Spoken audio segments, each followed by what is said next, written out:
कि एक महान दार्शनिक हुए पाश्चात्य दर्शन में, जिनका नाम सभी लोग जानते होंगे, हेगल। हेगल जो है एक बहुत प्रखर दार्शनिक माने जाते हैं पाश्चात्य दर्शन के।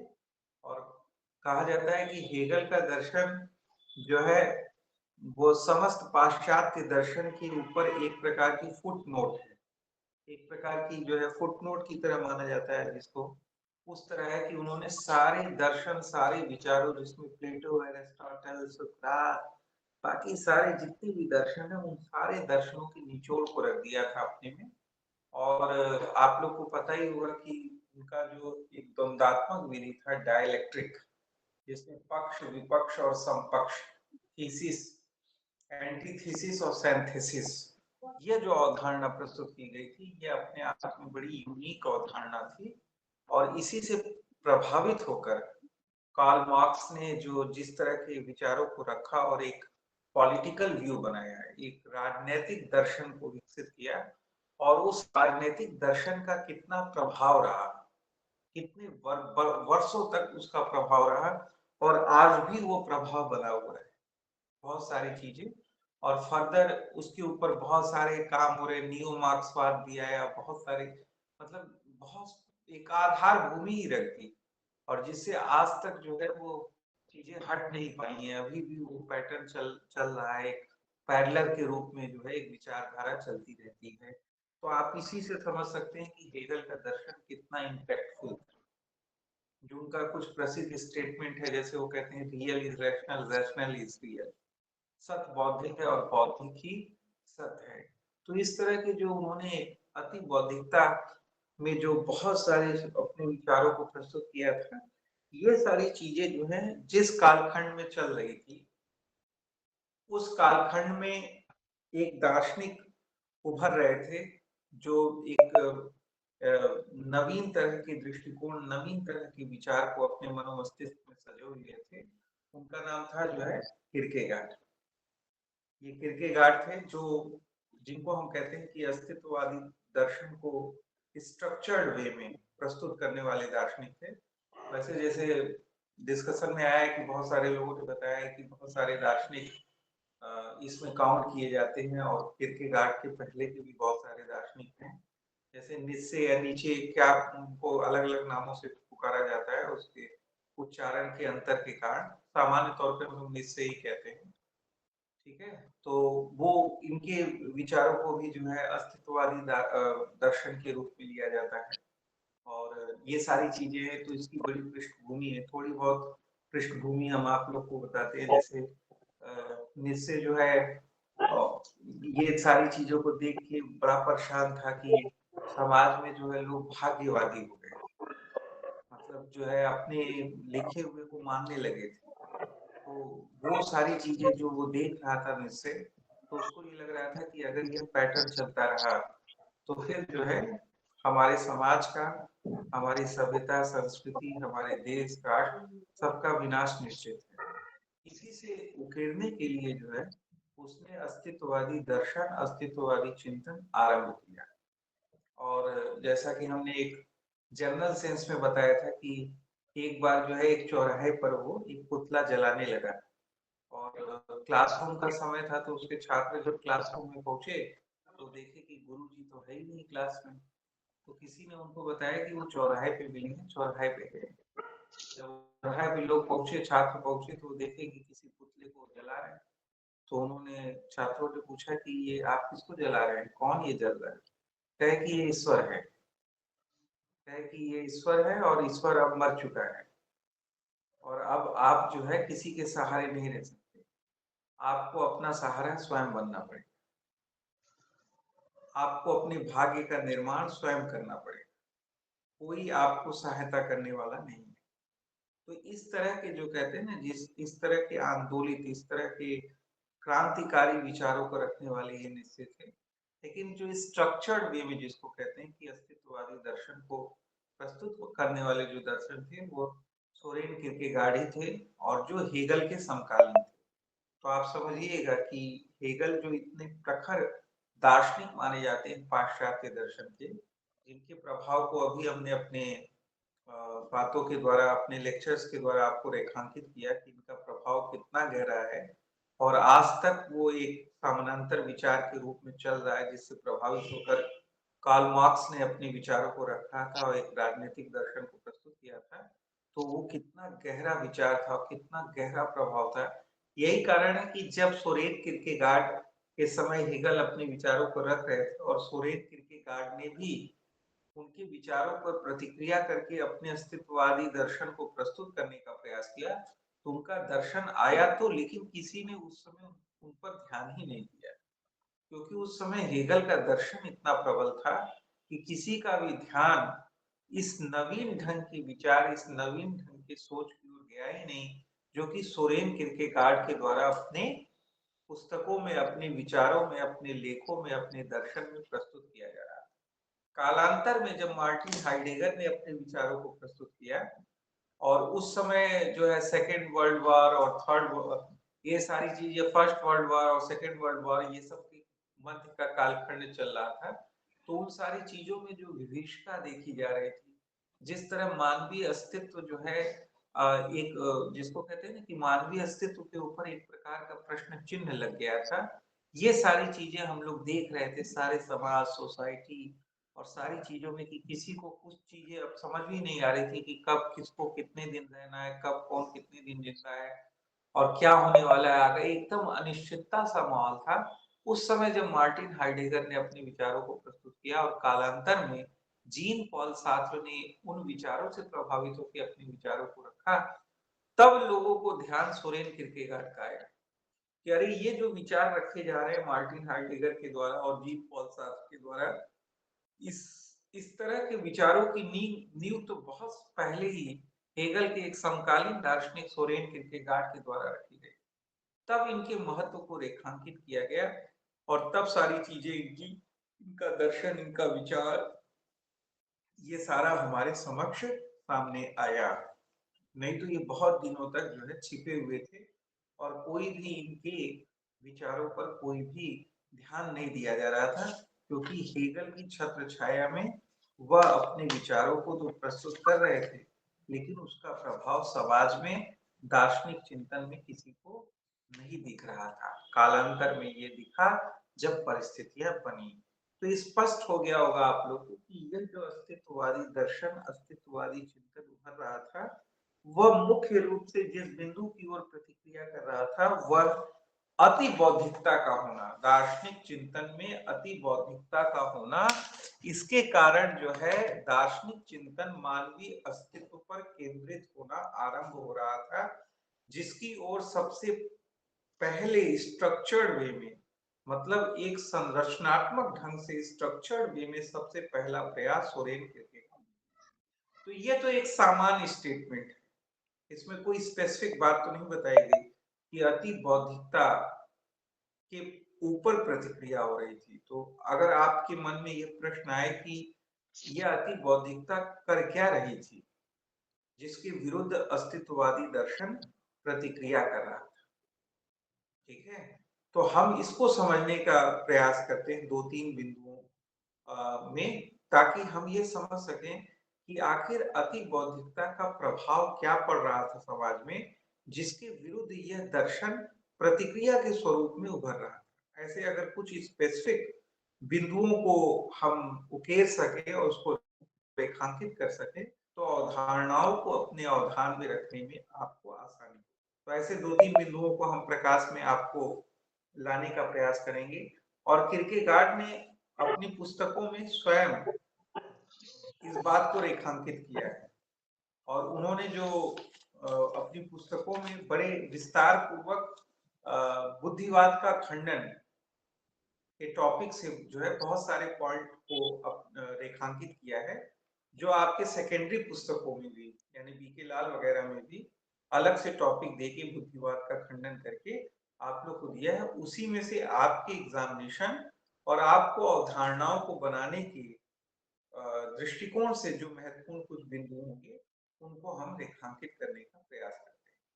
देखिए, एक बिंदु जो सोरेन किरकेगार्ड ने उठाया, अति बौद्धिकता या बुद्धिवाद के जो दार्शनिक चिंतन चल रहा था, उसका जो प्रभाव पड़ रहा था, उसके विरुद्ध वह उन्होंने कहा कि यह जो चिंतन होता है, बौद्धिक चिंतन, अति बौद्धिक चिंतन होता है, वह क्या होता है, ज्यादातर क्या होता है, काल्पनिक होता है। ठीक है, ज्यादातर क्या होता है, इमेजिनरी होता है, काल्पनिक होता है।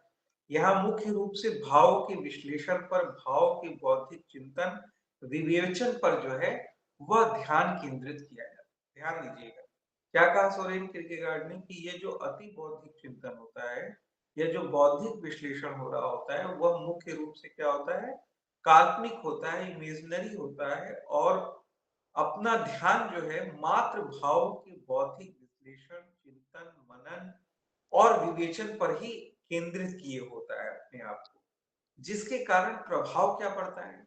सोरेन किरकेगार्ड इसको रेखांकित करते हुए कहते हैं कि जब हम मात्र भावों का ही बौद्धिक विश्लेषण कर रहे होते हैं, तो जो मानव के अस्तित्व से जुड़ी हुई उसके एक्सपीरियंसेस हैं, मानव के अस्तित्व से जुड़ी हुई जो समस्याएं हैं, जो उसकी अनुभूतियां हैं, वह सारी चीजें क्या होती हैं, इग्नोर हो जाती हैं, यानी हिंदी में कहें तो उपेक्षित हो जाती हैं।